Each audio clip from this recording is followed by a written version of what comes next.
সময় বদলায়, সরকার বদলায়, কিন্তু কিছু মানুষ থেকে যান সংগ্রামে, আস্থায়, আদর্শে অবিচল হয়ে। চট্টগ্রামের আনোয়ারার এমনই এক নাম লায়ন হেলাল উদ্দিন। আনোয়ারার প্রান্তিক মানুষের মুখে আজও উচ্চারিত হয় তার নাম। মাঠে, ময়দানে, রাজপথে, দুর্যোগে কিংবা দুঃসময়ে যিনি ছিলেন নির্ভরতার প্রতীক।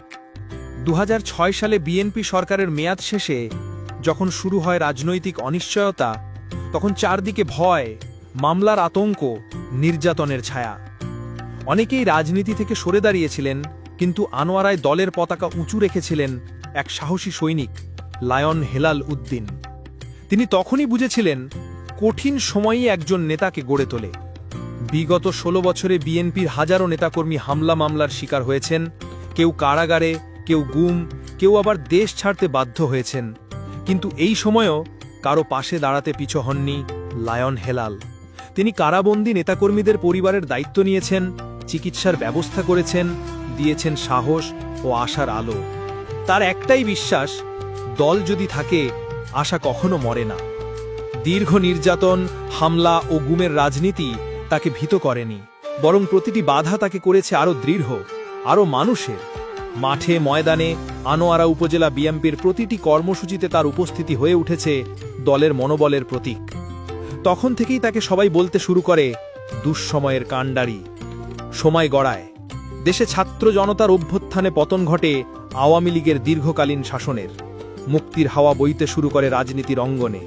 বিএনপি ফিরে পায় নবজাগরণ, চেয়ারপারসন খালেদা জিয়া মুক্ত হন, তারেক রহমানের দেশে ফেরার পরিবেশ তৈরি হয়।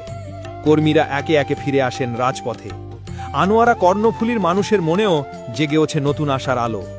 তাদের আশা, এই সময়ের নেতৃত্বে থাকবেন যিনি দুঃসময় পাশে ছিলেন, সেই লায়ন হেলাল উদ্দিন। লায়ন হেলাল শুধু রাজনীতিবিদ নন, তিনি মানুষের বন্ধু। আনোয়ারার প্রতিটি গ্রামে তার পদচিহ্ন, কখনো অসহায় পরিবারের পাশে, কখনো মসজিদ মাদ্রাসার উন্নয়নে, কখনো কারো চিকিৎসায় সহযোগিতায়। তিনি বলেন, আমার কাছে পদ নয়, দলই বড়। বিএনপি আমার পরিবার, খালেদা জিয়া ও তারেক রহমান আমার প্রেরণা। অনেক বাধা বিপত্তি অতিক্রম করেছেন তিনি। হামলা মামলার ভয়, সামাজিক চাপ কিছুই তাকে দমাতে পারেনি, বরং প্রতিটি চ্যালেঞ্জই তাকে করেছে আরও জনগণের। আজ তিনি আনোয়ারা কর্ণফুলী জাতীয় নির্বাচনে মনোনয়ন নিয়ে মানুষের পাশে থাকার অঙ্গীকার করেছেন। তার চোখে একটিই লক্ষ্য, উন্নয়ন ও সেবা। তিনি বিশ্বাস করেন রাজনীতি মানে সেবা, জনগণের কল্যাণেই এর উদ্দেশ্য পূর্ণ হয়।